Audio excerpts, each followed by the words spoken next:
تو شاید شکرانے کے نفل پڑتا، مگر میں الجھا ہوا تھا، خود سے، اپنے خیالات سے اور سعدیہ کی خاموشی سے۔ مجھے اس کے صبر میں بھی ایک بوجھ محسوس ہوتا تھا، ایک ایسا بوجھ جو شاید میرے اندر کی بے سکونی کا عکس تھا۔ مجھے اس کی خدمت گزاری کا کیا کرنا تھا جب وہ بستر میں مجھے خوش کرنے میں ناکام تھی؟ تم ناکارہ ہو، میرے کسی کام کی نہیں۔ میں اکثر چڑھ کر اسے یہ جملہ کہتا تو اس کے چہرے کا رنگ اڑ جاتا۔ اگلے دن وہ خدمت گزاری مزید بڑھا دیتی، کمرے کا فرش رگڑ رگڑ کر صاف کرتی، گھر کا کونا کونا چمکا کر رکھ دیتی، ماں ابا کے پاؤں دباتے نہ تھکتی، میرے سرہانے خادم کی مانند کھڑی رہتی۔ مگر مجھے یہ سب نہیں چاہیے تھا۔ مجھے جس چیز کی تلاش تھی وہ سرے سے سمجھنے سے قاصر تھی۔ وقت گزرتا گیا مگر میرے دل کی بے قراری کم نہ ہوئی۔ سعدیہ کی خاموشی، شرم اور روایتی حیا میرے لیے بوجھ بنتی جا رہی تھی۔ وہ ہر دن مجھ سے محبت اور خدمت کے نئے رنگ دکھاتی، مگر میری نگاہیں کچھ اور ڈھونڈ رہی تھی، کچھ ایسا جو شاید صرف میرے نفس کی تسکین تھی، نہ کہ روح کی۔ اکثر راتوں کو میں جاگتا رہتا، خود سے لڑتا اور پھر خود کو سمجھانے کی ناکام کوشش کرتا کہ شاید سعدیہ وقت کے ساتھ بدل جائے، مگر پھر وہی جھجک، وہی خاموشی اور وہی روایتی حدود میری الجھن کو اور گہرا کرتی گئیں۔ میں نے سوچ لیا تھا کہ میں تمام زندگی اس کرب میں مبتلا نہ رہوں گا، بلکہ اپنی خواہشوں کی تسکین کے لیے کوشش ضرور کروں گا، کیونکہ میں جس اذیت سے گزر رہا تھا وہ میں ہی جانتا تھا۔ مجھے جس چیز کی تسکین کی تلاش تھی وہ میں حاصل کر کے رہنا چاہتا تھا، لہٰذا میں نے دوسری شادی کرنے کا فیصلہ کیا۔ ابا نے بھی تو 3 شادیاں کر رکھی تھیں، اس میں حرج ہی کیا تھا؟ ویسے بھی مسلمان کو 4 شادیاں کرنے کی اجازت ہے، اس میں کچھ گناہ تھا نہ غلط۔ اب میں نے پختہ ارادہ کر لیا، اس بار میں کسی گھریلو شرمیلی لڑکی سے شادی نہیں کروں گا۔ مجھے گھر سنبھالنے والی، برتن اور جھاڑو کی ماہر نہیں چاہیے، کیونکہ وہ سب کچھ تو سعدیہ بخوبی کر رہی تھی۔ وہ میرے ماں باپ کی خدمت کر رہی تھی، ان کے آرام کا خیال رکھتی تھی، اور میں اسے طلاق دینے کا ارادہ بھی نہیں رکھتا تھا۔ میں دوسری شادی کا مقصد کچھ اور ہی تھا، محض اپنی بے قراری اور جسمانی خواہش کی تسکین۔ میں چاہتا تھا کہ میری دوسری بیوی ایسی ہو جس میں جھجک نہ ہو، شرم و حیا کا بوجھ نہ ہو، جو میرے ہر تقاضے کو پورا کر سکے اور مجھے ویسا سکون دے سکے جیسا میں چاہتا تھا۔ میں نے اسے تلاش کا آغاز کیا اور جلد ہی ایک جاننے والے کی مدد سے ایک ایسی لڑکی سے ملاقات ہوئی جو بظاہر حسین و جمیل تھی اور جس کی آنکھوں میں کوئی جھجک یا ندامت نہیں تھی۔ وہ ایک کوٹھے پر رہتی تھی اور اسی ماحول کی عادی تھی۔ میں اس سے پہلی بار ملا تو سیدھے سادھے انداز میں اسے شادی کی پیشکش کر دی۔ وہ حیرت سے مجھے دیکھنے لگی، پھر ہنس کر بولی، ہمارے یہاں ایسا کچھ نہیں ہوتا، تم جیسے آتے ہیں، اپنا کام کرتے ہیں اور پھر چلتے بنتے ہیں۔ میں تمہیں کسی غلط راستے پر نہیں رکھنا چاہتا، میں چاہتا ہوں کہ تمہیں عزت کے ساتھ اپنے گھر لے جاؤں، نکاح کے بندھن میں باندھ کر مکمل حق کے ساتھ۔ جتنی بھی قیمت تمہاری مقرر ہو میں ادا کروں گا، بس تم راضی ہو جاؤ۔ میں نے دعوے سے کہا تو اب کی بار وہ حیران رہ گئی۔ کیا تم سچ کہہ رہے ہو؟ کچھ عرصے بعد مجھے چھوڑ تو نہیں دو گے؟ وہ رضامندی سے بولی تو میں فوراً بول اٹھا، بالکل نہیں، تمہیں عزت سے رکھوں گا۔ میری پہلی بیوی گھر کے کاموں کے لیے کافی ہے، تمہیں بس میرا دل خوش رکھنا ہوگا۔ اسے گھر کی اور عزت کی تلاش تھی، جبکہ مجھے جسم کی۔ اس نے میری بات مان لی، وہ میرے ساتھ زندگی گزارنے پر رضامند ہو گئی۔ میں نے اس کی مالکن سے بات کی تو اس نے کچھ لاکھ روپے کا مطالبہ کیا۔ اتنی رقم میرے پاس موجود نہ تھی، مگر مجھے سعدیہ کے جہیز میں لایا گیا سونے کا ایک چھوٹا سا سیٹ یاد آیا۔ میں نے چھپکے سے وہ زیور لیا، بازار میں بیچا اور اس سے حاصل شدہ رقم دے کر اس عورت کو کوٹھے سے نکال کر اپنے گھر لے آیا۔ مجھے لگا جیسے میں نے اپنی زندگی کا سب سے زبردست فیصلہ لیا ہو۔ میں بے انتہا خوش تھا۔ میں اس سے نکاح کر کے اسے اپنے ساتھ گھر لے آیا۔ میرے دل میں ایک عجب سا جوش تھا۔ میں خوش تھا کہ آج سے میری زندگی بدل جائے گی، میری خواہشوں کی تکمیل ہو جائے گی۔ دروازے پر پہنچ کر میں نے اس کا ہاتھ تھاما اور اسے عزت و وقار کے ساتھ اندر لایا۔ وہ سجی سبری کھڑی تھی، اس کی آنکھوں میں کسی قسم کا خوف یا شرم نہ تھا، بلکہ ایک عجیب سا اعتماد جھلک رہا تھا۔ ماں کی نظر جیسے ہی اس پر پڑی، اس کے چہرے پر حیرت کی ایک شدید لہر دوڑ گئی۔ یہ کون ہے؟ اماں نے آگے بڑھ کر الجھن سے پوچھا۔ میری دوسری بیوی۔ میں نے پیار سے اس کے چہرے پر نظر جما کر کہا تو ماں جیسے سن ہو گئی۔ کیا؟ دوسری؟ تم نے سعدیہ کے ہوتے ہوئے یہ سب کر لیا، ہمیں بتائے بغیر؟ وہ گھٹی گھٹی آواز میں بولی تو ابا بھی کمرے سے باہر نکل آیا اور سارا ماجرا سنا تو اس کے چہرے پر غصہ اور بے بسی ایک ساتھ جھلکنے لگے۔ یہ کیا حرکت کی ہے تم نے؟ ہماری عزت خاک پہ ملا دی۔ ابا چیخا تو میں تحمل سے بول اٹھا۔ میں نے کچھ غلط نہیں کیا، نکاح کیا ہے، زنا نہیں، اور میں نے یہ شادی صرف اپنے حق کے لیے کی ہے۔ سعدیہ اپنی جگہ اور یہ اپنی جگہ۔ ویسے بھی ابا، تم نے بھی تو 3 شادیاں کی تھیں، اس میں حرج ہی کیا ہے؟ میں نے کر لی تو کیا ہوا؟ میں نے کون سا اپنی پہلی بیوی کو طلاق دی ہے؟ مگر تم کہو تو دے سکتا ہوں طلاق۔ میں نے دھمکی آمیز لہجے میں کہا تو ماں ابا کے چہرے کا رنگ اڑ گیا۔ تو ایسا کچھ نہیں کرے گا۔ اماں نے انگلی اٹھا کر مجھے تنبیہ کی تو میں نے کندھے اچکا دیے۔ میں بھی ایسے نہیں کرنا چاہتا اماں۔ میں اپنی بیوی کا ہاتھ پکڑ کر اسے اپنے کمرے کی طرف لے کر بڑھ گیا۔ سعدیہ کمرے کے دروازے سے خاموشی سے نکل کر آنگن میں کھڑی تھی۔ اس کی آنکھوں میں آنسو تھے لیکن لبوں پر کوئی شکوہ نہ تھا۔ آپ کو خوشی چاہیے تھی تو خوش رہیے، میں شکایت نہیں کروں گی۔ میں اس کے پاس سے گزرا تو وہ فوراً بول اٹھی۔ وہ جانتی تھی کہ وہ مجھے خوش کرنے سے قاصر تھی۔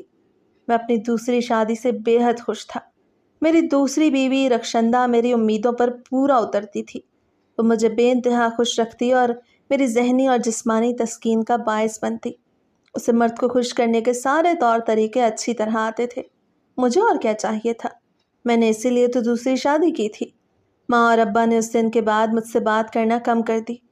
ان کے لیے ایک صدمہ تھا، اور سعدیہ، وہ اب بھی خاموشی سے ماں کے پاؤں دباتی، ابا کے لیے دودھ گرم کرتی اور میرے لیے چپ چاپ کھانا رکھتی تھی، مگر اس کی آنکھوں کی نمی اب بھی صاف دکھائی دیتی تھی۔ اب مجھے سعدیہ کی پرواہ نہ رہی تھی۔ میں رخشندہ کو بے انتہا عزت دیتا کیونکہ وہ میری راتوں کی تنہائیوں کو خوشیوں میں بدل دیتی۔ مجھے اس کے سوا اور کچھ نہیں چاہیے تھا۔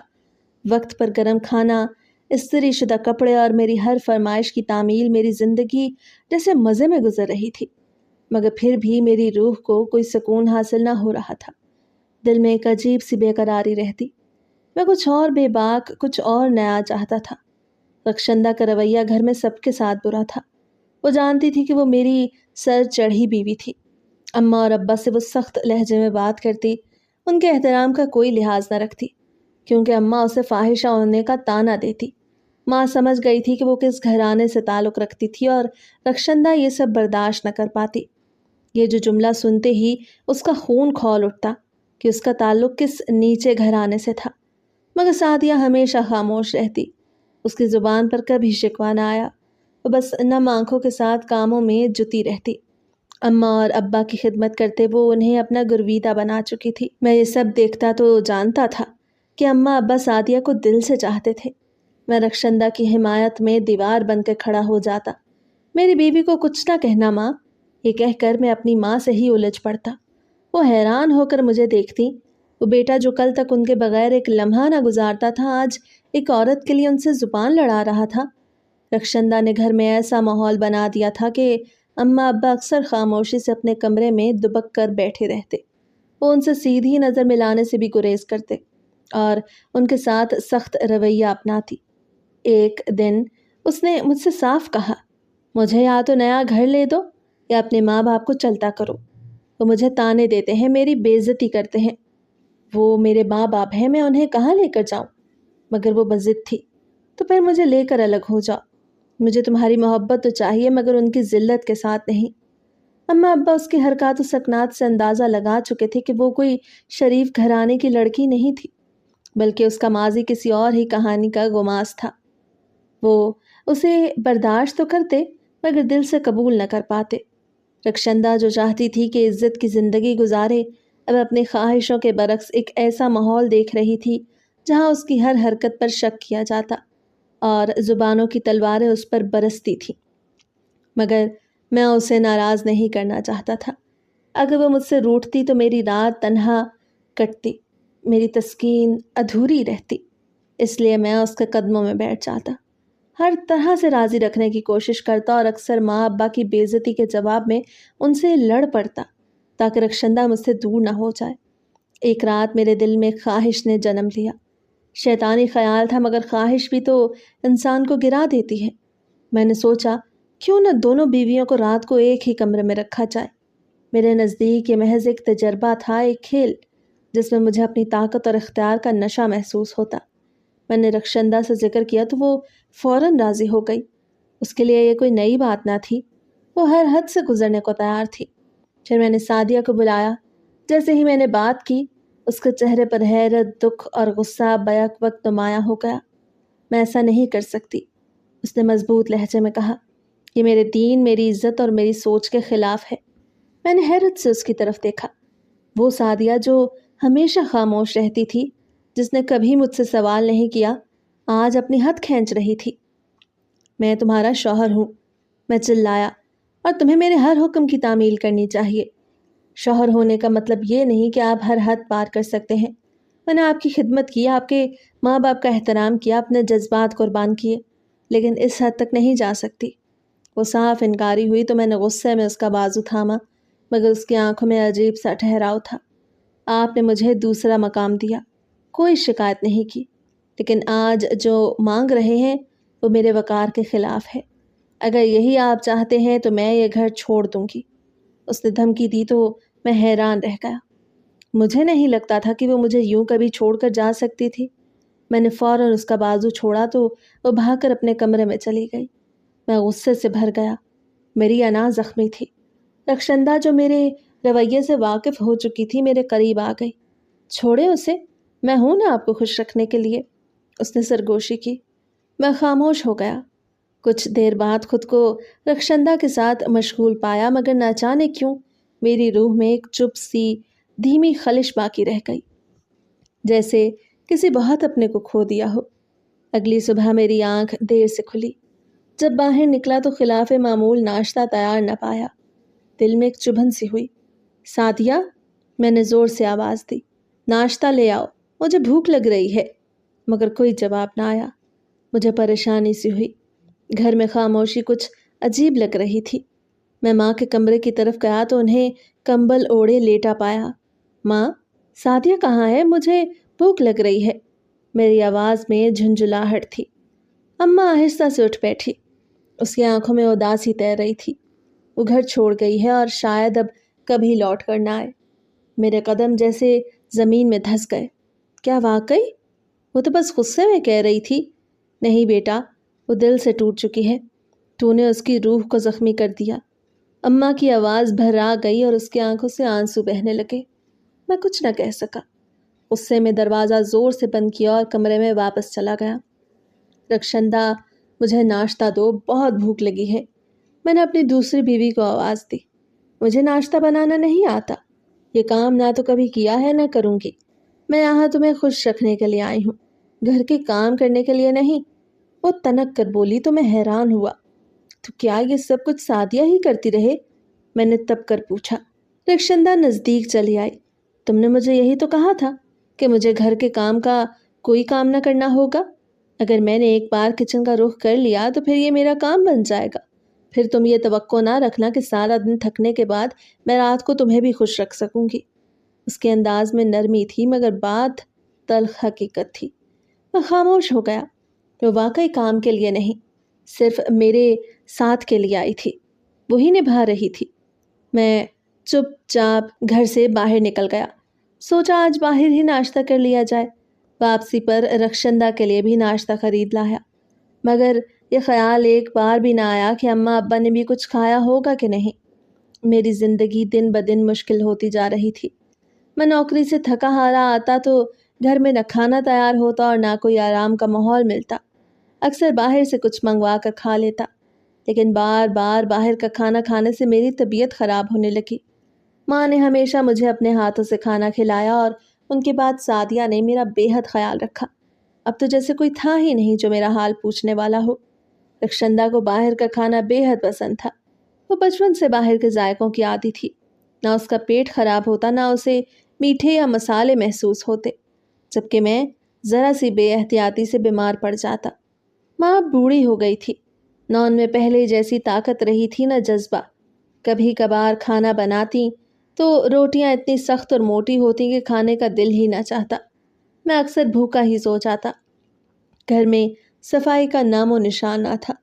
کپڑے بکھرے ہوتے، وردی بغیر استری کے ملتی اور جوتے مٹی سے اٹے ہوتے۔ مجھے گندے ماحول سے سخت چڑ تھی۔ سعدیہ کے ہونے سے گھر چمکتا تھا، ہر چیز وقت پر ملتی تھی اور میں سکون سے جیتا تھا۔ اس کے جانے کے بعد مجھے اس کی اصل قدر کا احساس ہوا۔ میں نے اس کی کبھی تعریف نہ کی، بلکہ اسے کام کی مشین سمجھا۔ اس نے میری دوسری شادی تک برداشت کی اور کبھی شکایت زبان پر نہ لائی، مگر پھر ایک دن چپ چاپ رخصت ہو گئی۔ اب جب دل چاہتا ہے کہ جاؤں اسے واپس لے آؤں تو میرے دل میں کئی سوال اٹھتے ہیں۔ کیا وہ آئے گی؟ کیا وہ سب بھلا کر اس گھر میں قدم رکھے گی؟ جب میں نے اماں سے بات کی تو انہوں نے سختی سے انکار کر دیا۔ انہیں کہنا تھا کہ اسے رخصت کر کے لانا ہی میری سب سے بڑی غلطی تھی۔ اگر وہ اپنے ماں باپ کے گھر خوش ہے تو وہیں رہے، یہ گھر اس کے لیے نہیں۔ اگر تجھے کسی کی مدد چاہیے تو باہر سے ملازمہ رکھ لے۔ اماں کی باتیں تلخ ضرور تھیں، لیکن سچ بھی تھیں۔ میں خاموشی سے اپنے کمرے میں آ کر بیٹھ گیا اور سوچتا رہا کہ زندگی میں کچھ چیزیں تب سمجھ آتی ہیں جب وہ ہاتھ سے جا چکی ہوں۔ ایک دن جب میں گھر لوٹا تو گھر کا منظر میدان جنگ بنا ہوا تھا۔ رخشندہ چیخ چیخ کر میرے ماں باپ کی بے عزتی کر رہی تھی اور اماں بھی اسے کرارا جواب دے رہی تھی۔ میں نے دونوں کو خاموش ہونے کو کہا، مگر دونوں میں سے کسی نے میری بات نہ سنی۔ اپنی ماں کو چپ کروا لو، میں ان کی بدتمیزی برداشت نہیں کر سکتی، رخشندہ غصے میں چلائی تو میں نے اماں کو چپ ہونے کا کہا۔ ہاں تو اب اپنی بیوی کا غلام بن گیا ہے، تجھ سے یہی امید رکھی جا سکتی ہے۔ ابا نے طنز کیا تو میں غصے میں آ گیا۔ ابا، تم نے خود ساری زندگی اماں کے آگے جھک کر گزاری، ان کے قدم دھو کر پیے۔ میں تو وہی کر رہا ہوں جو تم سے سیکھا ہے۔ میری بات سن کر ابا خاموش ہو گئے، مگر اماں سے یہ سب برداشت نہ ہوا۔ تجھے اپنے باپ سے بدتمیزی کرتے شرم نہ آئی؟ میں حیران رہ گیا کہ میری بیوی سے سب لڑ رہے تھے اور مجھ سے یہ توقع کی جا رہی تھی کہ میں خاموش رہوں۔ وہ میری بیوی ہے، میری عزت ہے، میں اسے بیاہ کر اس گھر میں لایا ہوں، کوئی بھاگ کر تو نہیں آئی وہ۔ میں نے دو ٹوک لہجے میں کہا تو اماں بھڑک اٹھی۔ وہ فاحشہ ہے اور اس کا گھرانہ بدنام ہے۔ اماں، میں سب جانتا ہوں کہ وہ کہاں سے آئی ہے، مگر اب اس کا تعلق صرف اسی گھر سے ہے جس کا دروازہ میں نے اس کے لیے کھولا ہے۔ وہ اب میری عزت ہے اور تم دونوں کی بہو ہے، تمہیں اس کے ساتھ ایسا سلوک نہیں کرنا چاہیے۔ اماں نے جب مجھے جواب دینا شروع کیا تو میں ضبط کھو بیٹھا اور اونچی آواز میں کہا، بس کر دو اماں، چپ کرو، میرا دماغ مت کھاؤ۔ اگر دماغ خراب ہوا تو میں تم سب کو اس گھر سے نکال دوں گا۔ میری بات سن کر ماں چپ ہو گئی، مگر ان کی آنکھوں میں حیرت تھی۔ ابا دونوں ہاتھوں سے سر تھامے بیٹھ گیا۔ مجھے یقین نہیں آ رہا تھا کہ میرا خون اتنا بدل جائے گا۔ میں اپنی بیوی کا ہاتھ پکڑ کر اندر کی طرف بڑھنے لگا تو پیچھے سے ماں کی آواز آئی، یہ تمہارا خون نہیں ہے۔ مجھے پہلے ہی سمجھ جانا چاہیے تھا کہ یہ اتنا گر جائے گا۔ میں چونک کر رک گیا اور مڑ کر ماں کی طرف دیکھا جو ابا کے ساتھ چپ چاپ بیٹھی تھی۔ یہ کیا کہہ رہی ہیں اماں؟ میں اماں کے قریب گیا تو اس نے ہاتھ کے اشارے سے مجھے روک دیا۔ سچ کہہ رہی ہوں، تو ہمارا خون نہیں ہے، پرویز تمہارا بیٹا نہیں ہے۔ وہ ابا کی طرف دیکھ کر بولی تو میرا دل دھک سے رہ گیا، میں کچھ بول نہ پایا۔ ماں نے آہستہ آہستہ سچ بیان کرنا شروع کیا۔ تمہیں یاد ہے تمہاری پہلی دو بیویوں سے کوئی اولاد نہیں ہوئی تھی؟ تمہاری ماں کو ڈر تھا کہ اگر تیسری بیوی سے بھی اولاد نہ ہوئی تو سب کو معلوم ہو جائے گا کہ کمی تم میں ہے، اسی لیے اس نے سب سے جھوٹ بول دیا کہ میں حاملہ ہو گئی ہوں، جبکہ ایسا کچھ نہ تھا۔ اس کا ارادہ تھا کہ کچھ عرصے بعد سب کو یہ بتا دے گی کہ حمل ضائع ہو گیا تاکہ لوگوں کو اس بات پر یقین آ جائے کہ تم میں مردانہ کمزوری نہ تھی، مگر جب اس نے تمہاری خوشی دیکھی تو اس نے اپنا ارادہ بدل دیا۔ 9 مہینے پورا ہونے کے بعد وہ مجھے اپنے ساتھ لے گئی اور اس نے کوٹھے سے ایک نو مولود بچہ لے کر میری جھولی میں ڈال دیا۔ تمہیں ایک جھوٹ کے سہارے بیٹا مل گیا۔ میں ایسا نہیں چاہتی تھی مگر میری ساس نے میرے سامنے ہاتھ جوڑ دیے۔ اگر اتنے سے جھوٹ کی خاطر میرے بیٹے اور تیرے شوہر کو خوشی ملتی ہے تو اس میں کوئی حرج نہیں۔ میں خاموش رہی۔ اگر تو سچ بولے گی تو یہ بچہ بھی کہیں رل جائے گا اور ہمیں بھی زمانے بھر سے تانے ملیں گے۔ میری ساس نے مجھے ہر طریقے سے سمجھایا تو میں مان گئی۔ میں نے اس بچے کو اپنا لیا، اسے پالا، اس پر ماں کی محبت نچھاور کی۔ میں نہیں چاہتی تھی کہ میں تم سے جھوٹ بولوں، مگر میں کیا کرتی؟ میری ساس نے یہ بھی کہا کہ اگر تم نے سچ بتایا تو تمہارا شوہر تمہیں طلاق دے کر گھر سے باہر نکال دے گا۔ میں ایسا نہیں چاہتی تھی، اور بچے کے گھر میں چلے آنے کے بعد تم نے مجھے اس قدر عزت، اس قدر محبت اور پیار دیا کہ میں کبھی سچ کہہ ہی نہ پائی۔ اور پھر میری ساس کے انتقال کے بعد ہی یہ راز ان کے سینے میں دفن ہو کر ان کے ساتھ ہی چلا گیا۔ مگر یہی سچ ہے، یہ نہ تمہارا خون ہے اور نہ میرا، یہ کوٹھے کی پیداوار ہے، اور کوٹھے کی پیداوار سے یہی امید رکھی جا سکتی تھی۔ اس لیے تو اس کا گزارا اس کوٹھے والی کے ساتھ ہی ہو رہا ہے۔ اماں نے جب غصے میں میری طرف رخ کر کے سچ کہا تو میں سکتے میں آ گیا۔ میں حیرت سے کبھی ماں کو دیکھتا تو کبھی ابا کو۔ یہ سن کر کہ میں ماں اور ابا کا اپنا بیٹا نہیں، میرے اندر جیسے سب کچھ ٹوٹ گیا۔ ماں ابا نے تو کبھی مجھ پر اس سچ کا سایہ بھی نہیں پڑنے دیا تھا۔ انہوں نے مجھے ایسا پالا کہ میں نے کبھی محسوس ہی نہ کیا کہ میں ان کا سگا نہیں۔ اماں چاہتی تو میرے ساتھ غیر کے بچے جیسا سلوک کر سکتی تھی، مگر اس نے تو مجھے اپنے جگر کا ٹکڑا بنا کر رکھا۔ ابا اگر اس حقیقت سے لا علم تھا تو اماں تو سب جانتی تھی، پھر بھی اس نے کبھی میرے ساتھ فرق نہ کیا۔ میں ہمیشہ ماں کے زیادہ قریب رہا، اس کے پلو سے بندھا رہا۔ اس نے مجھے وہ پیار، وہ مان، وہ عزت دی جو صرف ایک سگے بیٹے کو ملتی ہے، اور میں تو اپنی خواہشات، اپنے نفس کی غلامی میں اس قدر گر گیا کہ ایک نیک شریف لڑکی کو بھی برباد کر دیا۔ اماں ابا کو فاقوں پر لے آیا، اور پھر بھی ان کے سامنے کھڑے ہو کر ان کی بے عزتی کرتا رہا۔